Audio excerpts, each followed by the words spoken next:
Oke, salam teman-teman, kita berdoa dulu ya. Bapa, terima kasih, kami bersyukur Tuhan, Engkau Allah yang baik dalam hidup kami. Engkau Allah yang menolong kami.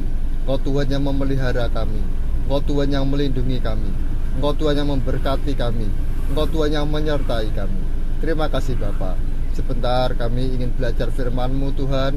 Biar Engkau yang bicara sendiri Tuhan. Engkau yang kuasai hamba-Mu ini Tuhan, untuk menyampaikan kebenaran-Mu. Buka hati kami Roh Kudus, supaya tetap harus berjalan di depan kami Tuhan. Karena kami tidak tahu langkah di depan kami, tapi Engkau tahu Tuhan. Tuntun kami dalam kehendak-Mu, dalam kebenaran-Mu, dalam anugerah-Mu. Terima kasih Bapa. Demi nama Tuhan Yesus kami sudah berdoa dan kami mengucap syukur. Haleluya, amin. Puji Tuhan ya. Oke teman-teman, saya akan sharingkan dari Ayub 20 ayat yang ke-15 sampai 22 dulu kita baca. Harta benda ditelannya, tetapi dimuntahkannya lagi. Allah yang mengeluarkannya dari dalam perutnya. Bisa ular tedung akan diisapnya. Ia akan dibunuh oleh lidah ular. Ia tidak melihat batang-batang air dan sungai-sungai yang mengalirkan madu dan dadih. Ia harus mengembalikan apa yang diperolehnya dan tidak mengecapnya. Ia tidak menikmati kekayaan hasil dagangnya, karena ia telah menghancurkan orang miskin dan meninggalkan mereka yang terlantar. Ia merampas rumah yang tidak dibangunnya. Sesungguhnya ia tidak mengenal ketenangan dalam batinnya, dan ia tidak akan terluput dengan membawa harta bendanya. Suatu pun tidak luput daripada lahapnya. Itulah sebabnya kemujurannya tidak kekal. Dalam kemewahannya yang berlimpah-limpah, ia penuh khawatir. Ia ditimpa kesusahan dengan sangat dahsyatnya. Waktu saya membaca ini, Tuhan sebenarnya ingin menegur orang-orang yang kaya tapi tidak dalam Tuhan. Kenapa sih hari-hari ini Tuhan selalu bicara seperti ini? Sementara saya itu sebenarnya orang yang gak suka bicara tentang kekayaan. Saya gak terlalu tertarik dengan uang.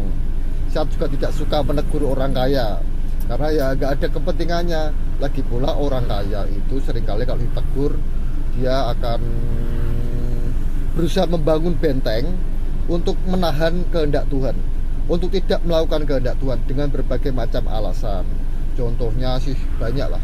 Begitu juga sebenarnya orang kaya itu juga gak salah sih kalau saya renungkan. Seringkali orang kaya itu dibohongi oleh hamba-hamba tuh, orang yang ngakunya hamba Tuhan, ngakunya pendeta. Jadi seringkali orang kaya itu males juga hubungan dengan orang-orang yang ngakunya pendeta ya. Jadi orang kayak saya itu seringkali tidak baik juga memanfaatkan orang kaya untuk kepentingannya diri sendiri. Nah inilah yang membuat orang kaya akhirnya jadi seperti dalam tanda kutip trauma dengan pendeta-pendeta. Nah tapi nggak masalah sih. Kalau saya sih sebenarnya nggak punya kepentingan. Kalau saya, kepentingan saya adalah menyampaikan apa yang Tuhan ingin saya sampaikan, kebenaran yang akan menuntun orang tersebut dalam keselamatan. Nah oke, saya tertarik ketika membaca ini teman-teman, yaitu dikatakan orang itu akan memuntahkan lagi harta yang ditelannya. Ia akan mengeluarkan dari perutnya. Dikatakan juga ia harus mengembalikan apa yang diperolehnya dan tidak mengecapnya. Ia tidak menikmati kekayaan hasil dagangnya, karena ia telah menghancurkan orang miskin dan meninggalkan mereka terlantar. Ia merampas rumah yang tidak dibangunnya. Aneh ya, kok saya suruh sharing ini di teman-teman disabilitas. Dan saya mungkin nggak tahu juga sih, tapi saya akan sharingkan ini di YouTube teman-teman. Jadi mungkin teman-teman bisa juga lihat sharing saya di YouTube ini. Nah, waktu saya membaca ini, Tuhan seperti ingatkan, banyak orang kaya yang harus muntahkan apa yang didapatnya. Dia harus keluarkan lagi apa yang diperolehnya. Karena apa? Dikatakan karena ia telah menghancurkan orang miskin dan meninggalkan mereka yang terlantar. Ia merampas rumah yang tidak dibangunnya. Saya teringat dengan salah satu teman saya. Saat ini mungkin dia sedang jatuh.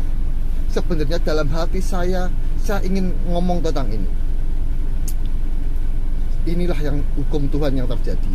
Kalau sekarang kamu sedang jatuh, mungkin bukan Tuhan uji kamu, tapi ada kesalahan. Nah kalau Tuhan sedang uji sih nggak masalah. Kayak Ayub misalnya, Tuhan sedang uji, akhirnya dikembalikan lagi. Masalahnya bagaimana kalau kita yang salah? Oleh karena itu setiap teguran firman Tuhan itu sikapi saja dengan benar.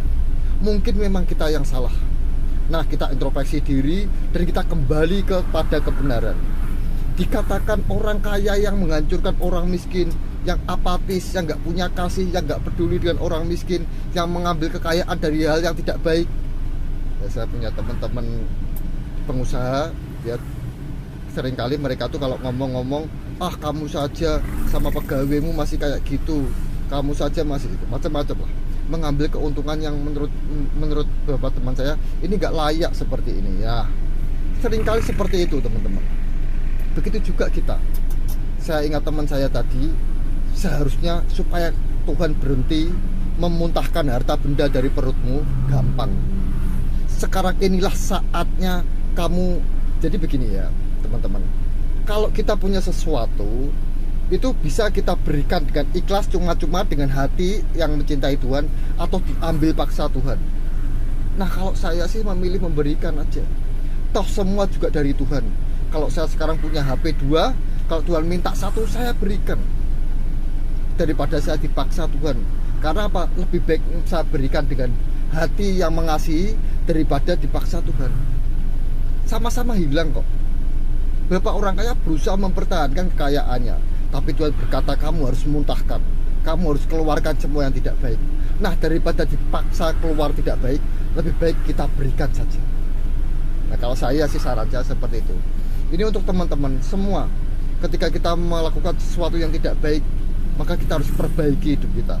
Jangan kita teruskan yang tidak baik, bahkan mempertahankan yang tidak baik itu demi alasan, demi gengsi, demi kehormatan dan lain-lain. Kalau kita memang tidak baik, kita harus bertobat dan jadi lebih baik. Pertobatan itu tidak berlaku jika hanya perkataan. Hari ini saya merenung tentang firman Tuhan. Ternyata semua firman Tuhan itu harus disertai dengan perbuatan. Kasih harus dibuktikan dengan perbuatan. Iman tanpa perbuatan juga mati. Hukum-hukum Tuhan itu harus dilakukan. Ya pertobatan juga. Saya bertobat, tapi perbuatannya masih sama, yaitu namanya bukan bertobat. Ya teman-teman. Oke teman-teman, saya kira itu saja yang dapat saya sharingkan.